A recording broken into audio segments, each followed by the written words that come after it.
Welcome back to another episode of 40 Facts About the 40K Universe. I am your host, Gershwin, and you are watching One Mind Syndicate. Today we continue talking about Chaos Space Marines as we get into the Khorne Berzerker. If you're new to the channel, subscribe. We post Warhammer 40K content every single day. With that said, let's get into 40 facts on the Khorne Berzerkers. Khorne Berzerkers are Chaos Space Marines dedicated to glorifying the Chaos God Khorne through brutal melee combat, driven solely by their raging desire to spill blood and take lives. A Berserker's sole purpose in life is to destroy their enemies in the name of the Blood God, and take life in the most brutal and barbaric fashion imaginable. The first Coronet Berserker among mankind emerged from the gruesome experiments of Angron, the Primarch of the World Eaters Legion. Upon taking control of his Space Marine Legion, the bloody-handed Primarch enacted many changes.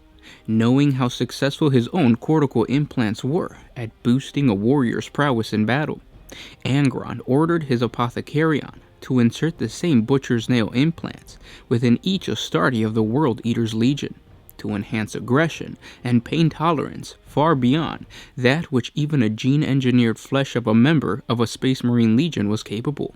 The nails removed all sense of fear and danger, and then heightened the rush his warriors experienced in combat.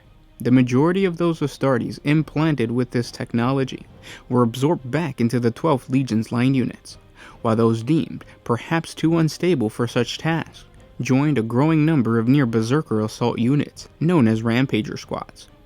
And even within these units, those too far gone to be anything but restrained as savages between battles became known as Butchers, a frightening portrayal of what was soon to come for the entirety of the 12th Legion.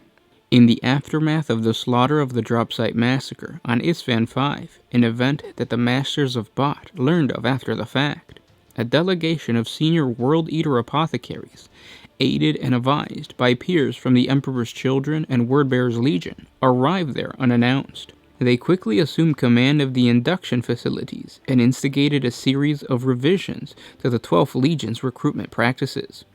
It was long established that the 12th Legion's implantation protocols sat at the extreme end of the spectrum of tolerance, and there have been many calls from Terra and from other legions to rein in these practices. But in the aftermath of the Dropsite Massacre, and with the arrival of the new Overlord Cadre, all restraints were removed. It was said that the raw fuel for the new process had been harvested from the blood-soaked killing fields of the Orgal Depression, ritually gathered by the sons of Lorgar, and alchemaically rendered down by the fell genius of the Emperor's Children. It was to the World Eaters apothecaries that the final duty of implantation would fall. The result was hideous. Using the raw material of the Weiss-dwelling Newman gun cleaners, the apothecaries created a new generation of recruits, where the process of creating a warrior of the Legionis Astarte would ordinarily have been painstakingly undertaken over a period of years. This new generation was brought into being in months. The process was shockingly wasteful, and while many aspirants simply perished in the biovats, many more underwent catastrophic biological destabilization, necessitating the purging of the implantation chambers by fire and radiation. Those few who survived fell far short of the transhuman ideal the Emperor had intended for the Legionis Astarte. Even for the World Eaters, these were monsters made flesh, their bodies swollen by forbidden processes, and their brains flooded with burning automatic stimulators that, in conjunction with the so-called Butcher's Nail implants, standard throughout the Legion, induced a permanent state of hyperaggression. Furthermore, the flash indoctrination protocols to which each aspirant was subjected invested him with the sole memories of 100,000 killings, a flickering montage of other warriors' lives and deaths, cycling through their consciousness in an eternal loop. From the moment each awoke from the gene vats, he believed himself a red-handed champion and a veteran of countless wars. His only desire was to shed blood, his enemies or his own, in the name of his Primarch. This was the birth of the first Coronet Berserker. When the World Eaters Legion swore itself to the bloody worship of the blood god Khorne, the Berserkers were no longer bound to Imperial battle doctrines and were given full reign to exercise their bloodthirsty skills. They have since become the ultimate close combat shock troops, entering in the uncontrollable frenzies in the heat of battle. Those Chaos Space Marines who wish to fully dedicate themselves to Khorne usually join the World Eaters to undergo the complex psychosurgery they employ. Once the procedure is complete, they are one with their angry Chaos God, feeling nothing but the desire to kill, maim, and burn. After the World Eaters' Legion was sundered at the Battle of Scalathrax, most Coronet Berserkers formed separate warbands, and many bastardized practices of lobotomization spread to other Chaos Space Marine forces alongside them. Coronet Berserkers are rightfully feared by their allies and their enemies alike, having sworn their souls to the god of war and murder. Berserkers find the need to spill blood for the blood god simply overpowering. Denied the chance to engage in constant slaughter, a Berserker will become almost uncontrollably enraged and will turn on any living thing whose life can be extinguished to satisfy his sheer need for carnage. Coronet Berserkers will gladly slaughter even their own allies when their bloodlust has been stoked by the thrill of battle, or simply because they have run out of enemies. This situation most famously engulfed the mightiest of the Coronet Berserkers, Khorne the Betrayer, a captain of the World Eaters' Traitor Legion. Coronet Berserkers' sheer bloodthirstiness has earned them a fearsome reputation, yet their uncontrollable urge to slaughter and kill often leads them being unable to form a cohesive and mutually supportive military unit. This inability, as well as the Berserkers' need to kill using primarily melee weapons, often leads them at a disadvantage when facing opponents who are willing to use basic strategies against the Berserkers' unreasoning savagery and sheer ferociousness.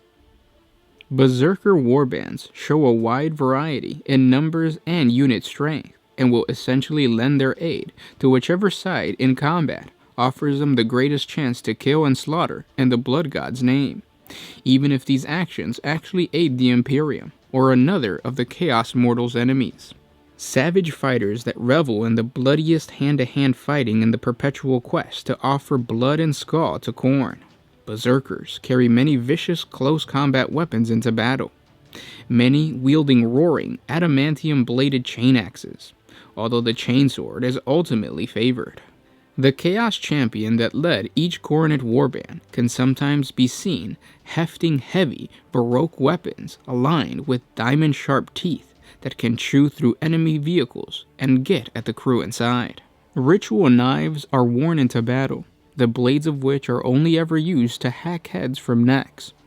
After they have taken the heads of every enemy soldier within arm's reach, the warriors of Khorne will even decapitate their own fallen, and offer their skulls to their Chaos God before plunging back into the fray. The stark truth is that the brethren of the Blood God care little how they spill the blood of those around them. As far as the Berserkers are concerned, bare fist or a heavy rock will do if nothing else is available. The Berserkers of Khorne relish their role as the Blood God's sacred destroyers, and are fanatical in the extreme. Their delight in pain and death is so strong that they have been known to attack their comrades in blind rage, and if no other opponent is present, even to fall upon their own weapons as sacrifices to Khorne. Even though Coronet Berserkers suffer from their feral bloodlust, they are still Astartes at heart, and most can draw on the experience of millennia of battle and slaughter to remain alive and overwhelm their foes. Berserker tactics are anything but subtle, usually consisting of a massive frontal attack, coupled with flanking maneuvers from the fastest amongst them, with warbands often transported into battle in a rhino, land raider, or assault bike. It is also a common sight to see Berserkers make heavy use of drop pod assaults, where their unexpected arrival can spell doom for the unprepared. In battle, Berserkers work themselves into hollowed frenzies of insane fury, before charging straight into the heart of their enemy's ranks, where they can quickly bring their melee weapons to bear. The danger of such suicidal attacks is of no consequence to these traitor Space Marines, and they willingly brave all manner of enemy fire and hazards to come to grips with their foes. However, some champions of Khorne are in nominal control of their rage and their warriors, and can easily display a feral cunning that one would never expect from blood-crazed madmen. These stratagems include ambushes, where berserkers lie in wait for their opponent and attempt at infiltration before unleashing their blood-crazed fury. And those were 40 facts on the Khorne Berzerkers. I hope you guys enjoyed this video. If you have a Chaos Space Marine player, show them this video. If you have a friend who wants to start Chaos Space Marine but doesn't know what faction to go with, Khorne is an awesome faction. They're just everything about them is pretty badass, especially if you like to get into close combat. It's really easy if you're new too, because it's simple. It's get to your enemy and kill them. That's basically it. So if you have somebody new in Warhammer 40K and they're interested in Chaos Space Marine, show them this video. Hopefully they get inspired to collect a Chaos Khorne Space Marine chapter. If you guys have any suggestions for other topics of Warhammer 40K, comment down below. We read that every single day, and we base these videos off of your suggestions. So please do that. Don't forget to check out the wiki page. There's more lore on there that we did not cover in this video. Link is down in the description. And if you want to support us a little bit more, jump on over to Patreon. A simple $1 a month helps us create more videos for you guys. With that said, I'll see you tomorrow. This was Gershwin with One Mind Syndicate, signing out.